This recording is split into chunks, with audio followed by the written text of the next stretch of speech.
to a quarterback who possibly may play 0 games this year, Deshaun Watson. On Sunday, Brian Flores, the coach of the Miami Dolphins, stayed away from any Deshaun Watson chatter at a time when there were rumors and reports of a potential trade to Miami. On Monday, many think Flores found a way to maybe send a message about where the Dolphins stand with Deshaun Watson by talking about the kind of players the team is looking for. Here's Coach Flores. With any player on our team, honestly, any person in the organization, there's a standard of we have a standard of the way we want people to look. I mean, we have a high standard for the people we have in the organization. So I don't get into last strikes or anything. We just, we want the people with high character and throughout the building. And that's what we're looking for.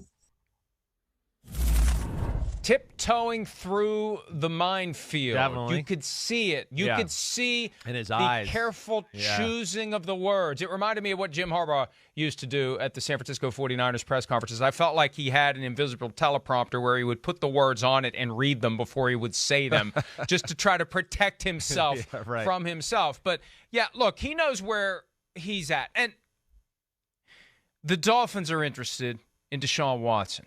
The Dolphins have been talking to the Texans about Deshaun Watson. This all came to a head over the weekend because we're getting close to one of the natural points where a decision must be made about a trade because the Texans have to decide by 4 p.m. Eastern today, are they going to keep Deshaun Watson on the active roster? Are they going to trade him? Are they going to put him on the 53-man roster and then maybe tuck him on injured reserve tomorrow? Do they go forward with 52 players on their roster plus Deshaun Watson? These are all things that are in the process of being resolved by the Texans.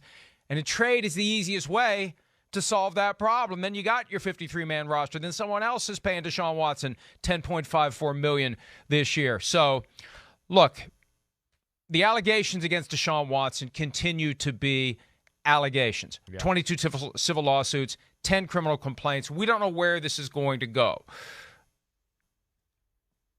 But there's enough there that people have expressed concern about what they're getting in Deshaun Watson. So I can understand the stress that Brian Flores was experiencing in trying to say that because he very well may have Deshaun Watson in the building before too long if the Texans soften in their demands via trade. Supposedly they want 3 first-round picks, 2 second-round picks.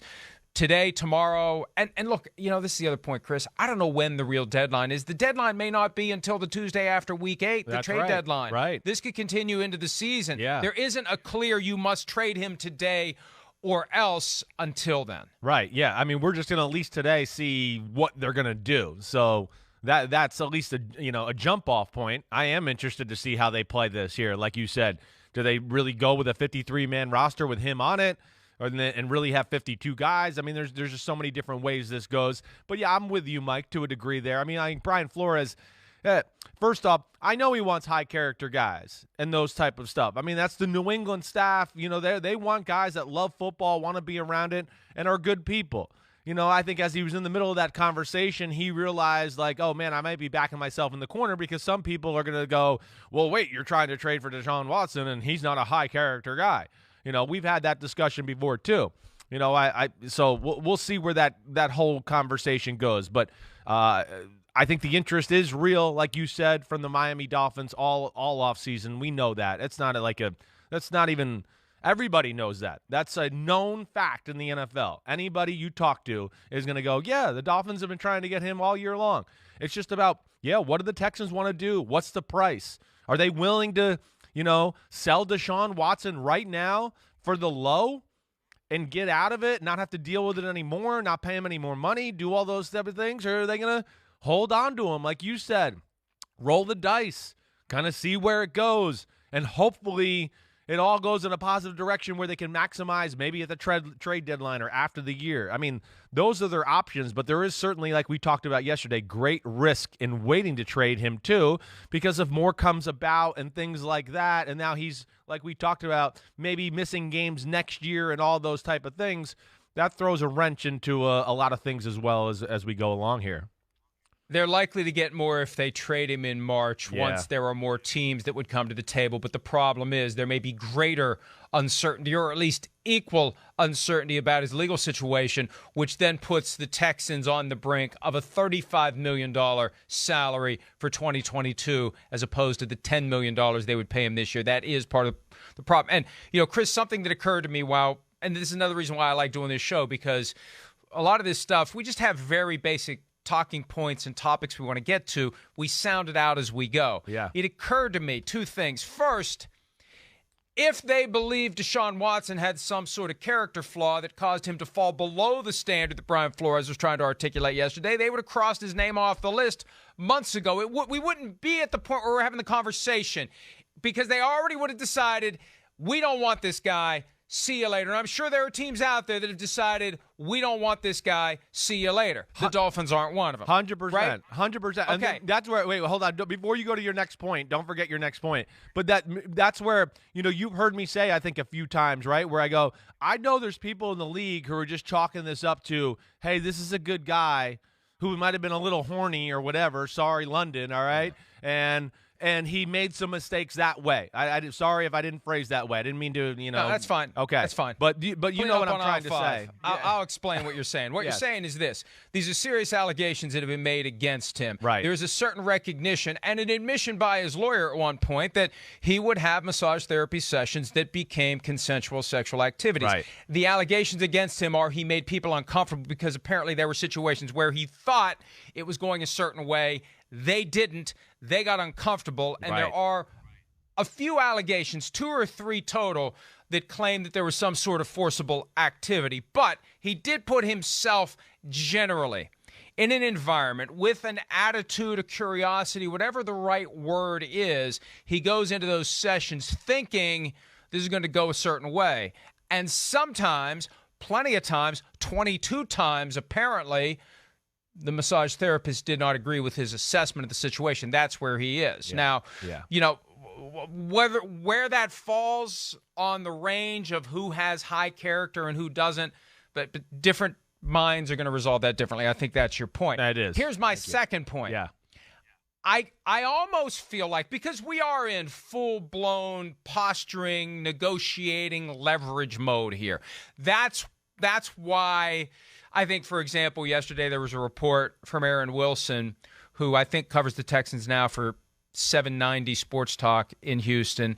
The notion that the Texans are prepared to put Deshaun Watson on the 53-man roster and pay him every week and make him inactive every week, they're prepared to do it. To me, that's posturing. We're prepared to do it. And I think with Brian Flores weaving his way through what he said yesterday, it's almost like his way of letting the Texans know, hey, you're trying to trade us a guy who has some blemishes, who has some issues. Quit acting like it's January. Right. That was the first reaction that an executive with one team that had interest in Watson shared with me back in late July when he showed up for camp, and everyone on NFL Network saying, they want 3 first-round picks plus. And nobody says, well, wait a minute.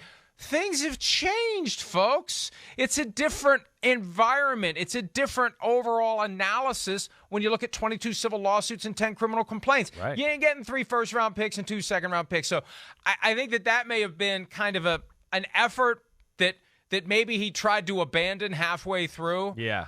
As he was explaining it, to send the message back to the Texans.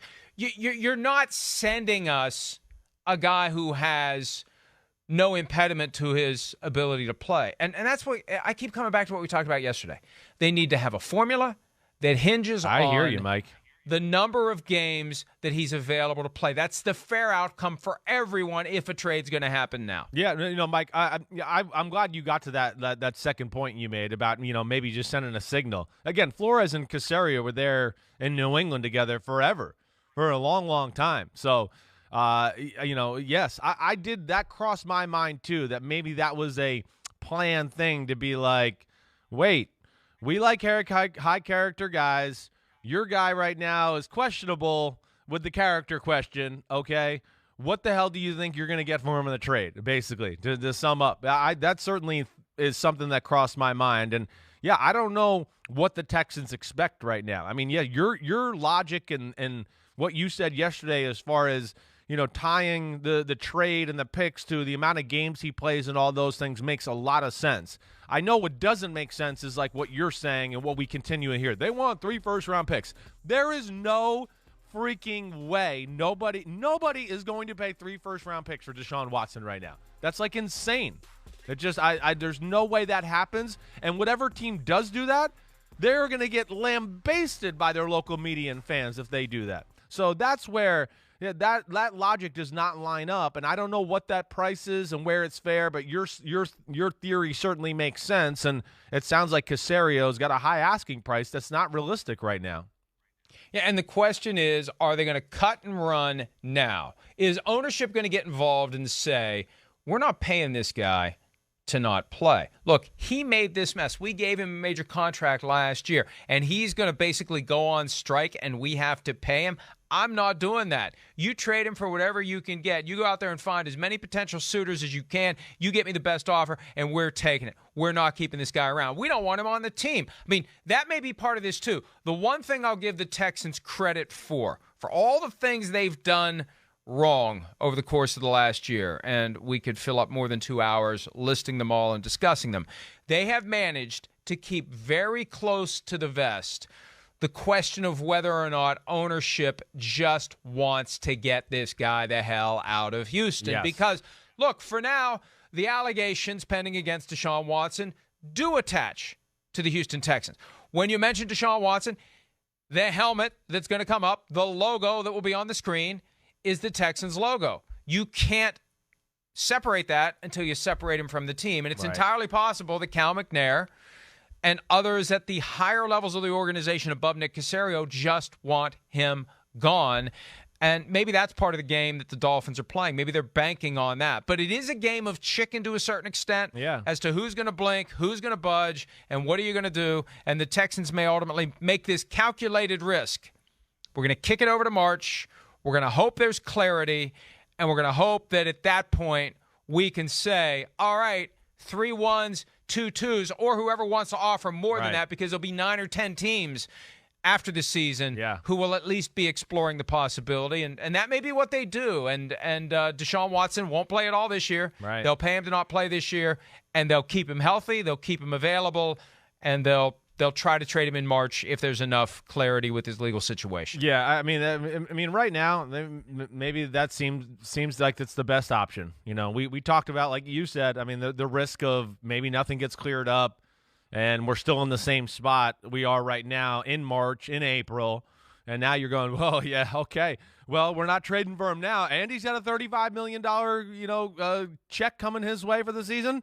Sorry, we don't know what's going on. So that's the risk they take. Here's another thing, just the last thing, because I know we're going to move on to another topic. But, also what jumps to my mind is just even right now, the calendar date of the trade would lower the trade value to me to a degree. You're trading for Deshaun Watson to be the starting quarterback. We don't know what the NFL would do if one of these teams did trade for him and was just like, hey, he's our starting quarterback. We don't know. The legal stuff's not resolved. All right, he's playing. But even within that, if a team wanted to do that, man, we're late in the game here. We really are. I mean, the Dolphins are a team that's going, we're a playoff football team. You get us Watson, yeah, we're a Super Bowl team. But Watson's not going to be 100% hitting on all cylinders with very little practice, going to a new place, learning that system, even though Miami, I know they have the same system Watson was a part of with Billy O'Brien and all those type of things. So you can't think that you're going to get a guy right now that's just going to come in and be the Watson we know. Yeah, maybe he gets there by week 5, 6, plays himself into shape and all those type of things. But if I'm a team looking at Watson right now and involved in that conversation, I'm scared of that at this point. We framed our team. We kind of have a culture of our team, a lifeline of our team of how we played, what we expect to do all training camp. Preseason was good.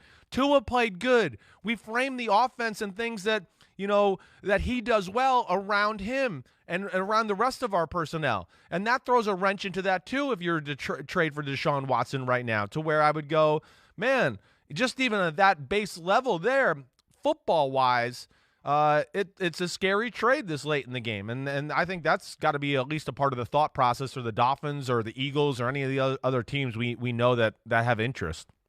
The Texans would say we want what we want because this is a trade you're making for a quarterback who will play for you over the course of the next decade. And yes, there's a cloud in the immediate future, but you're going to have him for a long time. That's why we want what we want. But you don't want to. If you can wait until March of next year and try to get him then, you don't want to turn the current season upside down just for the sake of getting him, unless you're going to get him for a lot less. Yes, right. Then maybe in March. Yes, now, right.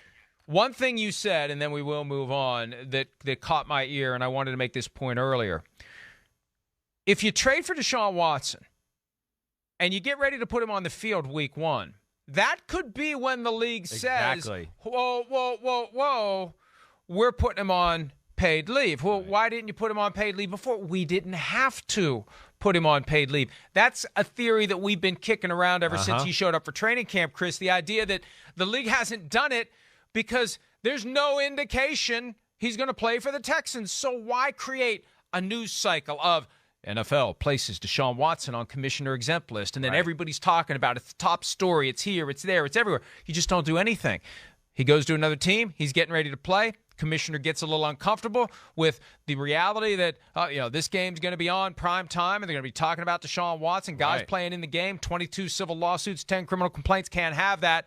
Paid leave. So that's another risk that you're taking if you trade for him. It's really not a risk the Texans have because they're not going to play him anyway.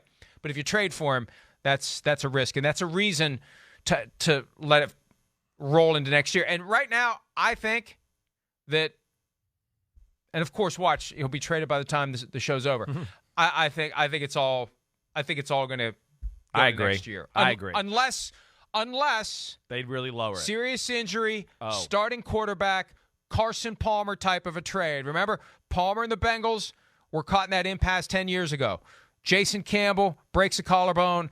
Hugh Jackson and the Raiders swoop in with a big package of picks for the Bengals for Carson Palmer. If there's something like that and a team goes straight to desperation and says, we'll give you 3 first-round picks and 2 second-round picks because we otherwise got nothing, that's the only way it happens between now and March. That's my current feeling. Yeah, I hear that. Or like you said, they just lowered the price tag to a point where the team's like, you know what, screw it.